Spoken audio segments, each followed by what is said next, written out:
Bugun biz sizlar bilan Uzunbank inovasi orqali bir insonni taklif qilib, qanday qilib 40 ming so'm olish haqida gaplashamiz.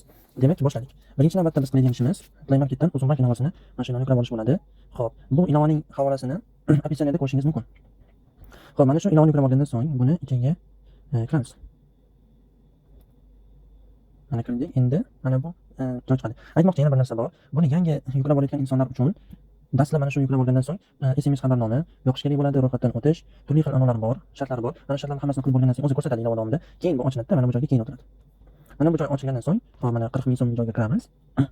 Keyin mana shundan so'ng mana bu get a personal link degan joy turibdi. Shu joyga bosamiz. Bizdan so'raydi Telegramga kirishlikni. Mana Telegramga kirdik. Endi bu yerda mana shu bot orqali bo'ladi barcha narsa. Uzunbank Invite bot degan botlar bor, rasmiy, hammasi ishonchli. Xo'p, bu yerda nimalarni bilib olishingiz mumkin? Statistika degan joyi bor va mening havolam degan joyi bor. Mana shu ikkita narsa bizga kerak. Statistikani bo'lsak, bu yerda nechta odam taklif qilganimiz va qancha pul bizga tushgani ko'rinadi. Pullarni keyingi oyning 10-sanasiga tashlab berishadi. Biz odam taklif qilmoqchi bo'lsak, mening havolamga bosamiz. Mana shu mening havolamga bosganimizdan so'ng bizga mana bu siltani beradi. Shuni do'stimizga taklif qilib, unga tashlab qo'yamiz, qanday usulda bo'lsa ham. Keyin u mana shu ilova orqali kirib, ro'yxatdan o'tgandan so'ng bizga 40 ming so'm kelib tushadi. Yana bir narsa, botning yangilanish vaqtiga qarab bizdagi statistikadagi ma'lumotlarimiz ko'rinadi. Bir kunda ko'rinmay qolishi mumkin, ba'zida yarim kunda o'zgaradi, ba'zida bir kun. Shu botning ma'lumotlari yangilanishiga qarab bizda ko'rinib boradi. E'tiboringiz uchun rahmat. Demak, shunday qilib